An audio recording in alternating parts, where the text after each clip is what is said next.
Here we go. Episode number 40 of the We All Serve podcast. Welcome to all of our returning fans. Angel, do you think we have any fans out there? Dude, I couldn't believe the numbers you sent me. I was like, what the heck?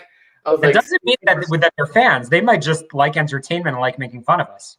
Yeah, I definitely got stalkers, and I probably owe a lot of people child support or something. I think they're like trying to get a beat down. Like, what does this flag say? Is it to give a state? Does it have an area code over there?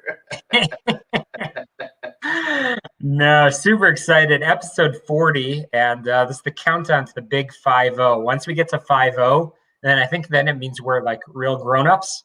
And our insurance premiums drop. Car insurance. Cool. It's cool. It's exciting. So, no, the caliber of folks, it's just awesome. Some great conversations. Still coming off of last week's episode. I don't know. Each week sort of builds on each other, which means that I could see our guest right now. He's there at the bottom of my screen, and I could see he's like, "Oh my God, we're setting the bar so high." But I could tell you, if there's anybody that can do it, it's Jimmy V that can live up to this. It's going to be fun. But before we get into this week, I think they should share. I think they should like, and I think that they should tell people. I think they should phone a friend. We don't endorse kidnapping. It's not good. Don't do that. But strongly suggesting that this is a really great podcast, not just for veterans, but for people that know veterans and want to know a little bit more about the military mindset and what motivates us and what inspires us. I think if you want to do that and you want to learn, pass it on. Make sure you share, all that kind of fun stuff. I think that's a good plan. And everybody that you send the pod to will not be disappointed. You will only earn yourself some more friends. So, speaking of friends, Angel, you do have friends. And before we talk about this week's guest, can you tell us about Christian, who's going to be on with us next week? The Christian Anschutz? Yes. Oh man, he's I met Christian about 6 when I first moved to Chicago, and he's a Marine, and he is the most he's a CEO type of guy, and he's just so thought-provoking and he's all philosophical and stoic, but he's also a very techie kind of ass kicker kind of guy. It's just this wonderful mesh of awesomeness, and I'm really excited to have him on the cast. Super excited. I'm sure Jim can tell us more about Christian. He will, and he's probably got the good dirt. I think after we get done talking to Jim about Chris, we'll be able to get a few dead presidents out of Chris. Oh, that'll be fun. No, good stuff. So before we get to talking, how's your week been? Fantastic, absolutely fantastic. I just wanted to ask you. I think we'll wait till we get Jim on the phone or on the cast, because I got to ask you guys a question. Because I went out looking for lunch the other day, and I asked Tina, I said, "Tina, where do you want to eat?" She says, "Oh, we should go here. This place is cute." And I was like, how do you judge a restaurant and just say it's cute? Do all girls do that? I'm just wondering. Do all partners do that? I mean, let's not even say women. My wife is probably watching right now. She decides on a place to eat based on the twinkle lights. And I kid you not, the twinkle lights that are outside. No. She decides that she likes that, and that means that the food will be good. Bring Jim. We got to ask him if Dana does that stuff. Okay, here we go. Here's Jim. But please, before we talk twinkle lights, can I introduce Jim? Go ahead. Okay, thank you. So I will provide this disclaimer in advance over here that this very brief bio, does not do Jim Vaselopulos justice. He is a C-level executive with a proven record as a rainmaker and new business development expert. I know that because I've introduced Jim to folks, and I've been introduced to Jim by folks, and he has an incredible reputation for principled leadership, strategic vision, and effective execution. He's built new enterprises, turned around underperforming organizations. He's been a consultant to many companies across basically every industry. He's an entrepreneur at heart, started many companies, managed partnerships, participated in many well-orchestrated exits. He's the founder of Rafti Advisors and helps early-stage companies get off on the right foot, growth-stage companies push through plateaus, and mature companies with strategic shifts and complex challenges. He teaches sales and professional development, is a frequent speaker on leadership and innovation, and volunteers regularly. And that is an understatement. Volunteers regularly with veteran groups and business incubators. He's a graduate of the University of Illinois with a BS in mechanical engineering and has earned his MBA at Marquette University. He's also the co-host of the Leadership Podcast. So before Jim gets to respond to her, Angel, how did you meet Jim originally? He stalked me. I think it was like on what's that thing that came before Facebook and stuff? The little thing. MySpace. Yeah, he was on MySpace. He was on my MySpace.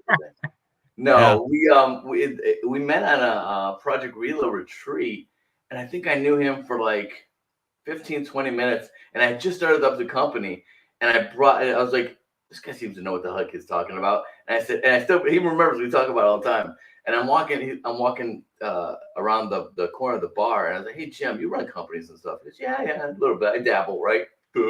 And here I got this Forbes career coach in front of me, and I don't even know it. I'm just like, let's jump. And he says, don't do this. Don't tie yourself into a consulting hourly rate. He goes, work on, show the value proposition. And it's just such a huge help. And it was just kind of an off the cuff thing, like, yeah, and I'll take fries and with my gravy or whatever. I'm like, totally reshaped everything. It was too great. And that's just who he is, man. But Dana, I just gotta know, does Dana pick the restaurants because she likes the way it looks, or does she actually like the food? No. Dana and I are. It's all about the food. See. Yeah. Yep. Yeah. But I think, Angel, what you're forgetting to say is on the way home, because we had the three of us, Justin Walker and I needed to leave early. And you were following me in the middle of the night back from Michigan back to Chicago. You got pulled over in Gary, Indiana. We were driving really fast, and we got pulled over, and Angel just speeds right by us. He's like, I'm not going to help you guys out. You're on your own. I'm out. I'm like, dude, this is Gary. I know what's up here. I'm out. Man, oh man. Well, Jim, welcome to the pod. Thanks for joining us on We All Serve. Hey, thanks for having me. This is great. Good to see you guys again.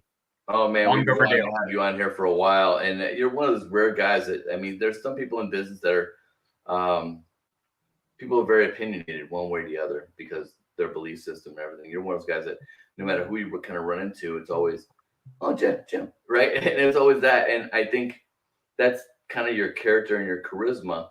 Have you always kind of been that way, or, always kind of been easygoing, kind of roll with it? And what do you think? Well, I don't know if when I was in my 20s, people would have called me easygoing or roll with it. I was probably not a really great leader, early on in my career. I think I was really kind of probably a harsh, intense guy.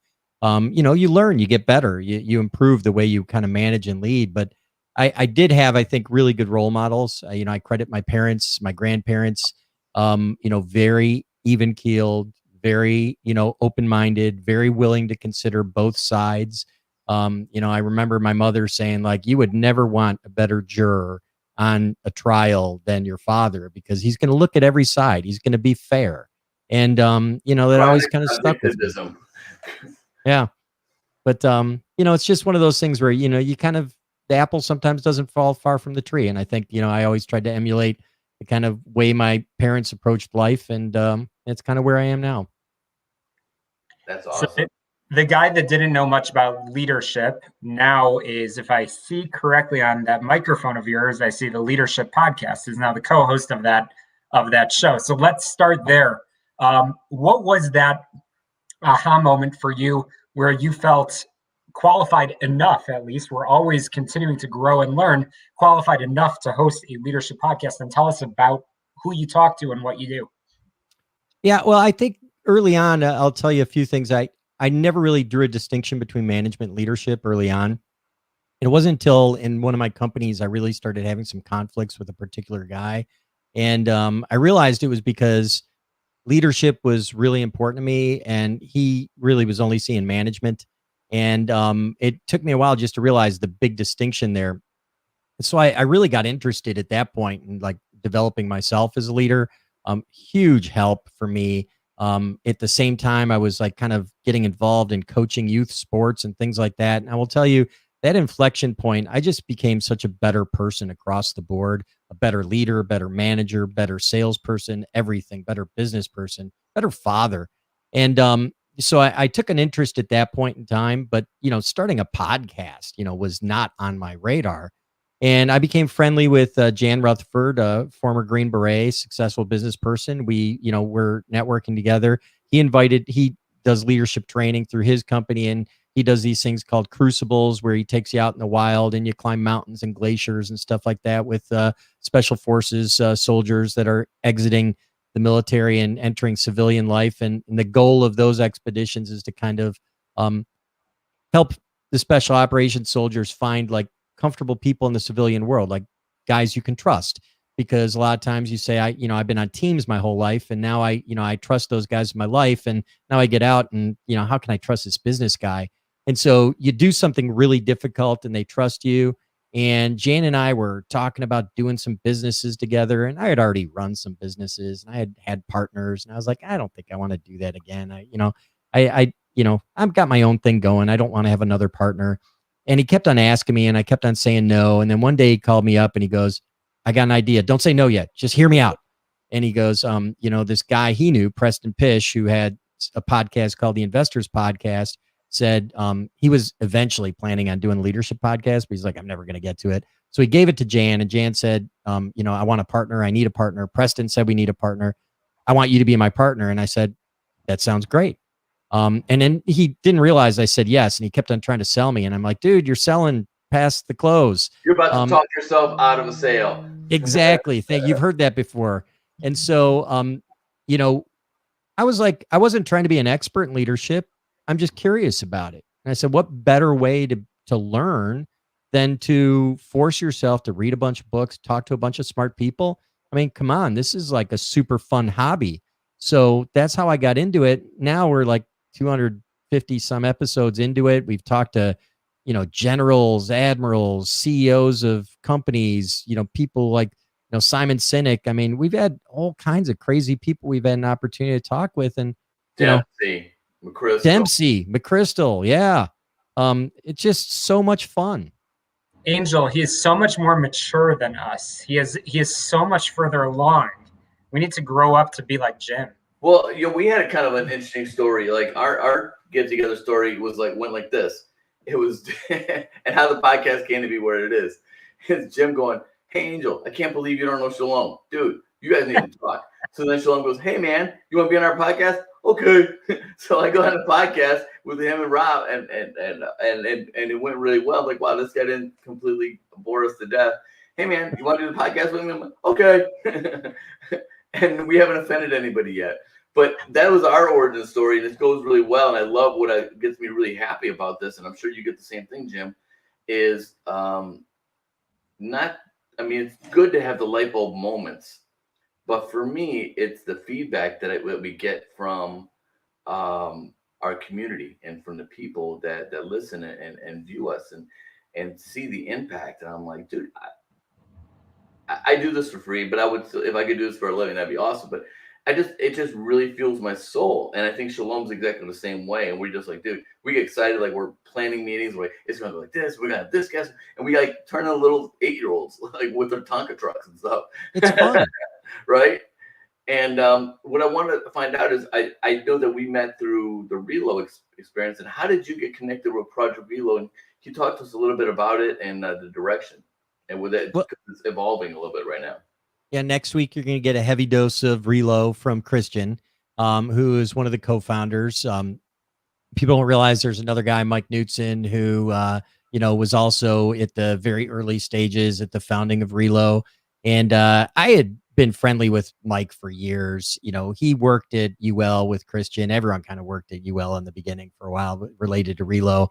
And what ended up happening was they were doing something, and Mike knew I was doing these things with Jan, and he's like, I think this guy might be good to kind of get involved in Project Relo. And they were doing something where they were filming a documentary on Relo, and they needed to kind of interview people, and they wanted to find some people who would, say smart things on camera or something like that. And Mike recommended that I get involved. And so I showed up to this first Relo mission that was on camera, and it was really a special mission. I mean, it was just awesome. It was great. They did this big documentary. It was loads of fun. I fell in love with it. It was a really good time. Some wonderful people there. What's that? Doing buggies. Dude, I mean, dune buggies running around and like, with the little, in the fake, villages that they train in and clearing out, these houses and stuff like that, learning all these, kind of military tactics. It was fun. I mean, it was a great time, but the people were just so good. And actually, I'll tell you, I have a great affection and affinity for people who have served our country. They do something really remarkable and amazing. And anyone who really decides to serve, whether it's in the police or whether it's in the military, they're making decisions to really sacrifice potentially, themselves so that we can enjoy the cush lifestyle we all enjoy here in America. And I have a great affinity and respect for that. But what I found was beyond just that respect, when I started interacting with more people in the military, I'm like, these are my kind of people. And it's not like my kind of people, like politically or anything like that. It's like people whose your word is important. And I think if you get into the military and you don't, live up to expectations or your word, I mean, there's a feedback mechanism that kind of corrects that, I think, pretty quickly. In the civilian world, yeah, in the civilian world, I'm not sure that feedback mechanism is as strong. And so, and I'm a big believer in that kind of like, accountability at a personal level. And, at a certain point, having your act together, and self-responsibility. And so I just found a lot more of that in the military crowd. And so for me, there was an affinity at a personal level as well. Well, back to Relo, I'm like, I really am falling in love with these people. I'm like, these are my kind of people. And the whole goal of Relo was to get companies to realize that you should hire veterans, and not to hire veterans because, we need to help those poor veterans. It's to hire veterans because they're awesome, because they come in with tremendous amount of responsibility, tremendous amount of skills. Maybe the skills don't look and translate the same way on a resume as they would, but you're talking about leadership. We're talking about people who, piloted an aircraft carrier through the Suez Canal. We're talking about people who have and didn't get it stuck and not get it stuck. Yes. Well done. We're talking about people who've done some amazing things. And, then, it's not about helping the veteran. It's about, these are people who can help your company. These are people who can sell. These are people who can manage. These are people who can motivate. And, that's the asset we want to help people realize. And so that's what Project Relo is about. And the more I learned about it, the more I was all in. I'm now a board member. I've been a board member for a number of years now. And the mission is important to me because I think it's not just good for veterans. I think it's good for our country. It's good for American business. Yeah, the one thing that really struck me about Relo was two things. One, the to see the executives, because I think it's like 8-4 ratio. It's like 8 executives to 4 military guys, and to see their opinions pivot and change as soon as like the first full day, and they're like, whoa. And Casey, a former executive director, used to say, it's about changing the narrative. That we're not here to hire heroes. We're here to hire assets. We're going to show you what assets they are. You just got to be smart enough to pay attention. And it was just so powerful. And I think the end of the day, kumbaya, which is always a really emotional thing, where you talk about your military experience and what they saw, and you just see the lights come on, man. It's so powerful. It's like, whoa. And then you're cooking steaks and drinking scotch, and that's awesome too. Yeah, it's really a well-crafted experience, and it's a great message, and it brings people together you'd normally never see together. And I think that's something we need more of, across the board. We need to just say, hey, spend time with people who might not be a lot like you. And, when you spend time together at a human level, you find, hey, there's a lot more that we're alike than we're different. And people walk away feeling hopeful, feeling human, feeling whole. And you make a lot of friends that you probably very connected. Yeah. That alumni network, that Relo alumni network, man, I could pick up the phone and call any one of those guys, any one of them, and they would answer the mail right now. It's crazy. Yeah. So Jim, I want to share with our audience. I wish I could show a picture of it, but pretty cool experience that you and I had. He just got on the plane. Yeah, yeah, Thank you, yeah. by the way. That's pretty. Thank you very much. It was freaking awesome, and you know what? You do so much. It was like so natural that when the Army approached me and they said, "Hey, LT, you want to, we have a couple of spots to jump out of a plane of the Golden Knights." You were literally the first person on my list, and because you give so much, and so when I first met you, we were introduced by the one and only Larry Kaufman, Yeah. who often, I think, if we were to do like Everybody knows hashtags, Larry. Everybody knows Larry. If we were Larry. to do like a word cloud of the We All Serve podcast, Larry Kaufman would probably be up there in like big bold letters or something like that. But so Larry introduced us, and I remember this was, I think, early on in COVID, and so this was a little over a year ago, and I remember you told me in that very first conversation, I was telling you a little bit about myself and sort of early on in my Army career, and you said, "Hey, listen, you know any veteran-owned businesses that want a consultation or anything like that, or just need any support of any kind?" You said, "Here's the link to my calendar. You just put them on my calendar, no questions asked." And so, first of all, thank you. I'm the one thanking you. It's like that jump is just, it was fun to hang out for the day, and it was good. But I want to hear about Project Reload or Jim Vaselopulos success stories of veterans that because of some of your involvement, people that you've inspired. There we go. Well, Angel, this is a podcast, so some people might not be watching your fingers jamming into your chest over here. So I'll let Jim share the story. Yeah. Well, I mean, I met Angel. With Hanson, you tell them about the manufacturing client you had. Yeah. I mean, I met Angel and helping him kind of think about his business, and just, anytime you can help someone avoid mistakes that everyone makes. I mean, I made a ton of mistakes, and so I learned from them. And my goal now is to help people not make the same mistakes I made. And so Angel was starting out his business, and, we talked through a bunch of things. I said, you can look at it this way or that way, but, try, billing this way instead. Here's what people are actually going to buy, because, if you haven't been on the other side, if you haven't been the buyer for something like this, you don't know what their motivations are to kind of just game play that scenario. And so I had a client that I thought could use Angel services, and I said, I'm going to make an introduction. And, lo and behold, they're like, "We love this guy. He's awesome." I think. And what I really love about the story is I was trying to encourage them, because they're a manufacturing client. I said, a source of potential people that you can hire could be the military, people coming out of, let's say, the machine shops on Navy ships and things like that. So you should talk to Angel. So Angel, I want you to tell the story of like what happened, like the very first day, like you kind of met with them, like, how you just like were a man of action on that day. Yeah, I said, they're like, "We have no idea how to meet military veterans." And the factory is up in Waukegan, Illinois, which is like literally a stone's throw from the base. So I tell he's, what is he, president now? Billy? Yeah, Billy. Yeah. So Billy's the president of the company. He's like 31, 32 years old. Brilliant young man. I mean, just really got it on lock. And Jim's providing coaching and excellence on leadership for him.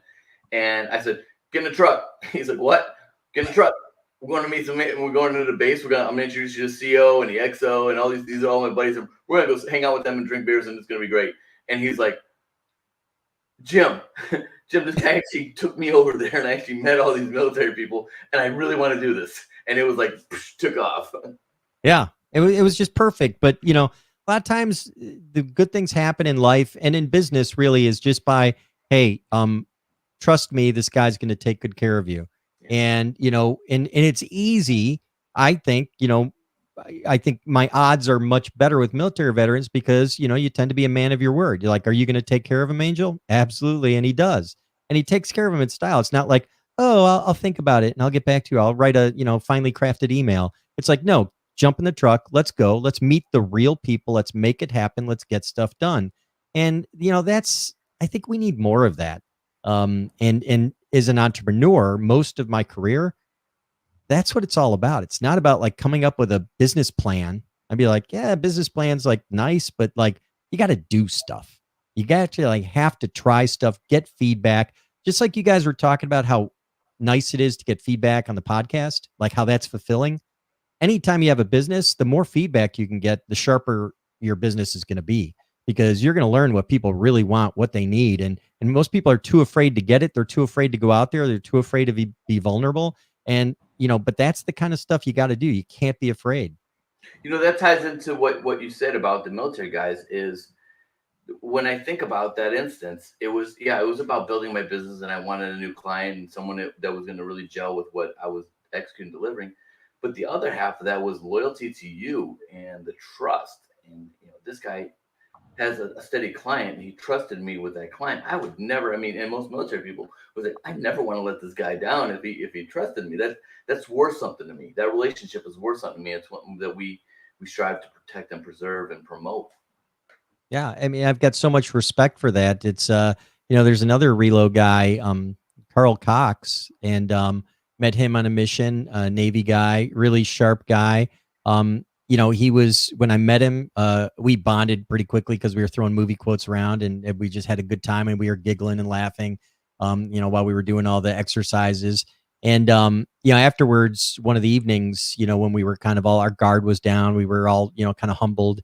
He was stressing about some career choices he had to make and some options he wasn't thrilled with. And a lot of times people, I think in the military, really like high integrity environments. And so he was evaluating his options, and I maybe spent the next, probably 9 months to a year, kind of like occasionally talking to him, just trying to help him think through stuff. Then one day, one of my other clients, they said, "Hey, we're looking for a guy, kind of needs to be like this, or a person. We're trying to fill a role." And immediately I was like, strong leader, engineering background. Yeah. Like, I got the guy. I said, I think I got your guy. Yeah. And, introduced him. And then, a few months later they hired him. He's the chief operating officer over there. And so a lot of times it's just like trying, sometimes people need a help. They need a boost. I doubt he would never would have found that job without, someone helping make the connection. But the reality is it's easy to make the connections when people are, that honest, that honorable, that talented. And, for me, I think it's a talent pool that's very rich. And so, anything I can do to help people, to make those connections, I'm all about that. So let me change gears for a second. And you've shared on the positive side. Let me talk on the challenging side. You've come across many folks, like you said, former SF, that are coming from a long career in the military. They've been through a lot, tough training. But the military, let's face it, Angela and I talk about this all the time. The military is a different world, and that transition often is very challenging. Tell us a little bit about the people you've met and the things that you've seen, and how it's contributed to sort of the way you operate your business and some of your conversations. Yeah, I would say, when I look at, let's say, the military veterans that struggle the most, it's usually in that kind of like colonel level, that lieutenant colonel and above, kind of there. Like if you get to general, there's someone willing to throw some money at you, always. But that kind of like lieutenant colonel level, it's kind of tough because, you're used to having a lot of command, a lot of responsibility. Then you get out and, there is kind of that thing where you kind of take a step back, one step usually from where you think you should be from the type of management role. And that's a hard one to step back from because, you've been in what should be the equivalent in corporate America of like a vice president or senior vice president, something like that. But you're stepping down to like a director role or sometimes a manager role, and it just doesn't feel as good. And, you think you're overqualified. And so I think that's just kind of an awkward transition, and trying to help people through that is important.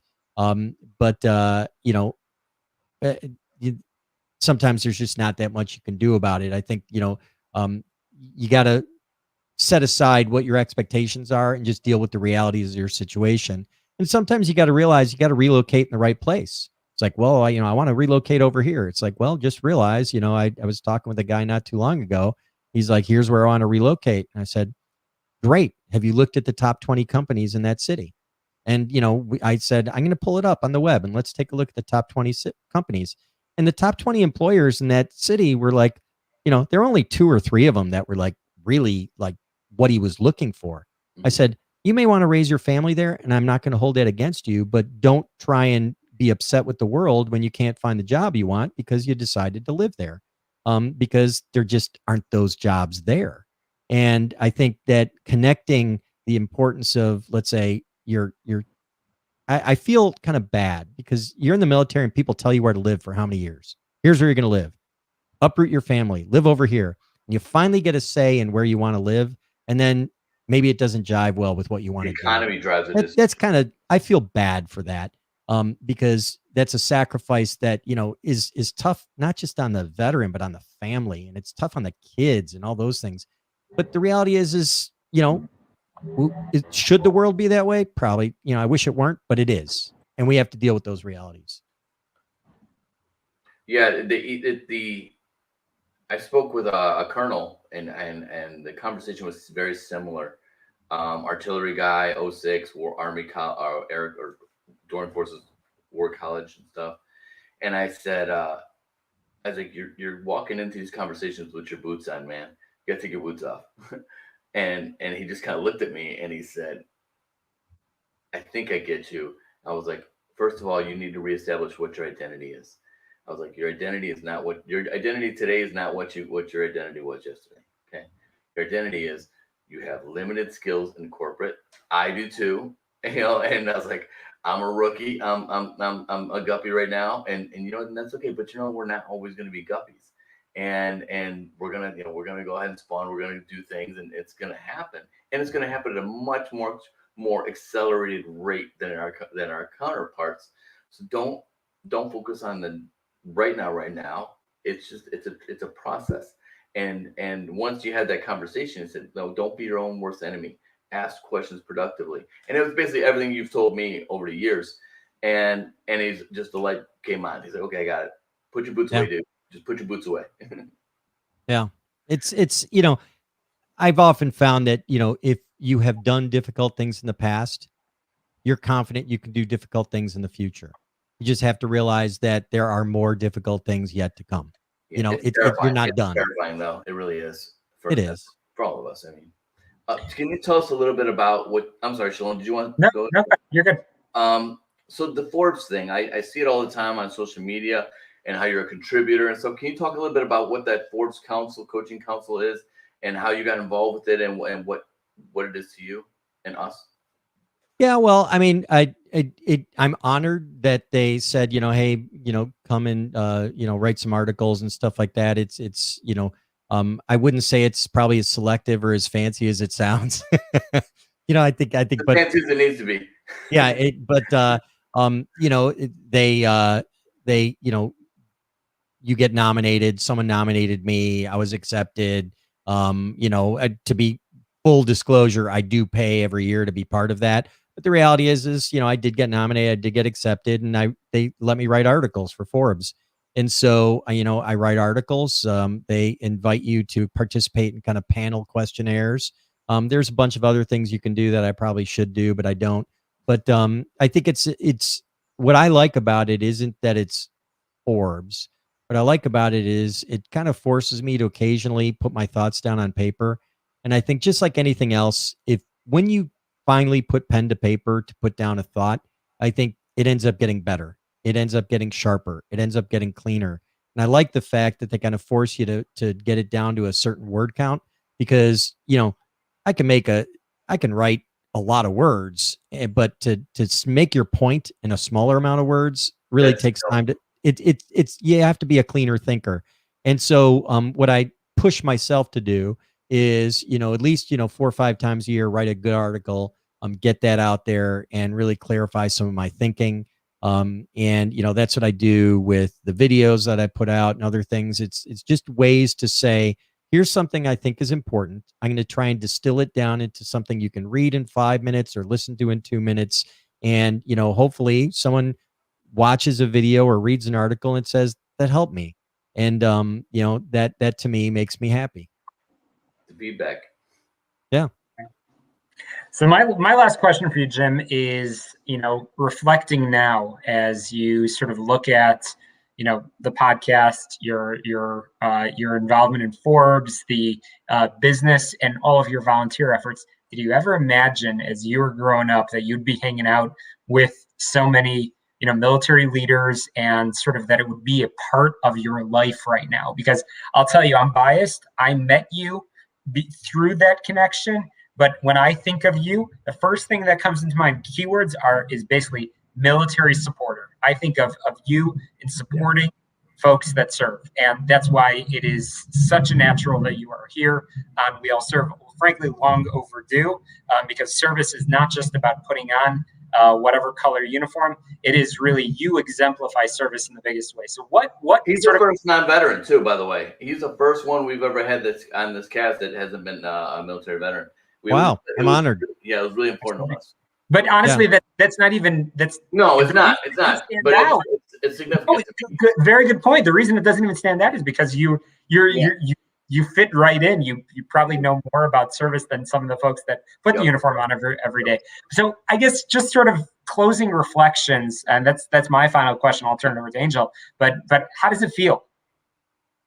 Well, I mean, I like people, and I found that, I like veterans. And, I grew up, my parents, my mother suffered through the war effort here, and kind of all the rationing. And as a young girl, my dad was in Europe. His mountain village in Greece was occupied by the Nazis, and eventually got stuck in a nasty civil war, communist civil war afterwards, and had to escape to America. I mean, it's just a crazy, interesting story.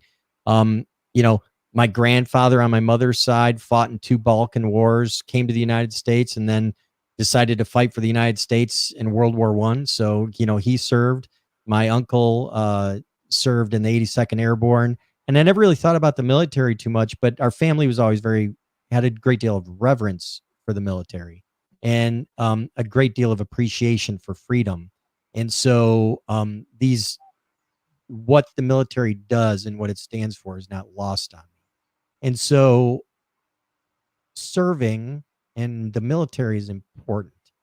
But what I will say is that I didn't serve. I had the opportunity. I grew up in Glenview. I grew up near the Naval Air Station at the time. The Marines used to come and knock on your door and visit your house. And I was like, I want to join the Marines.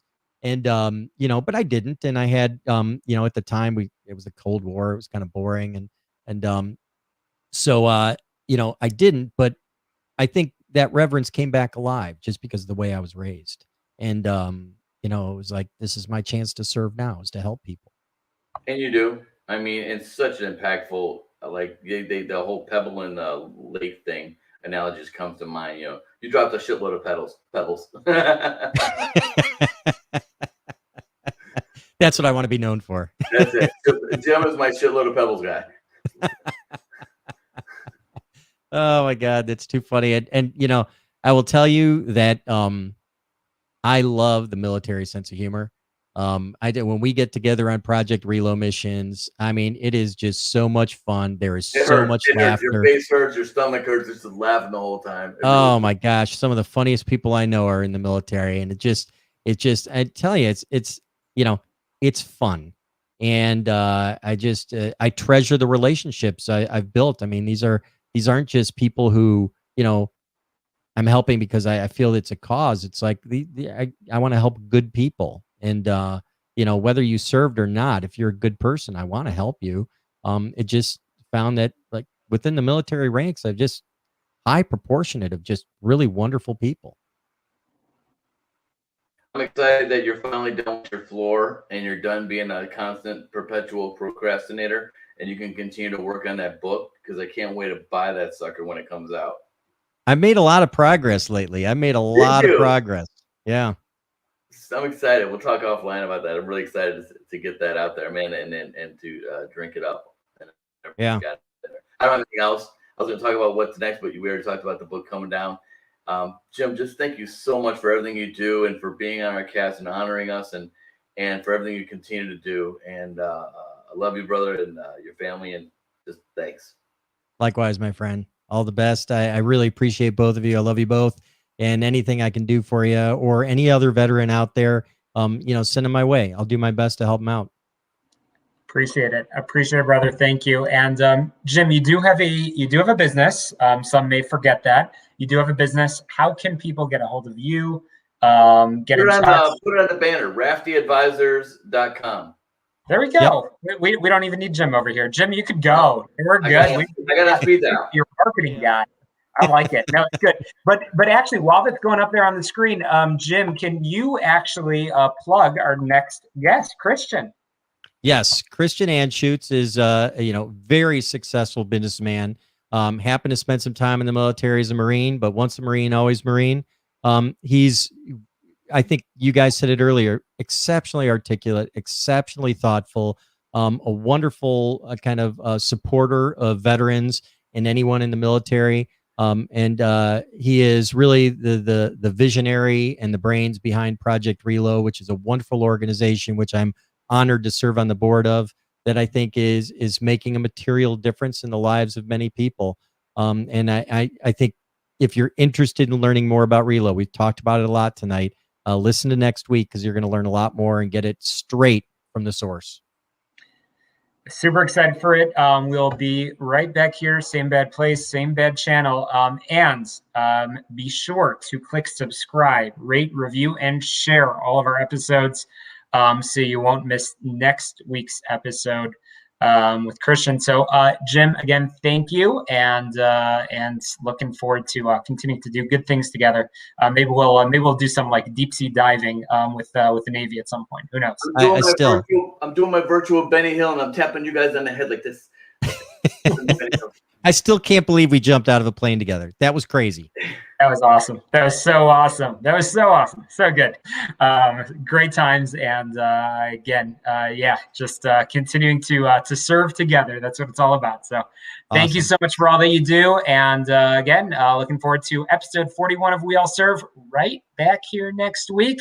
Until then, see you later, guys. Thanks, guys.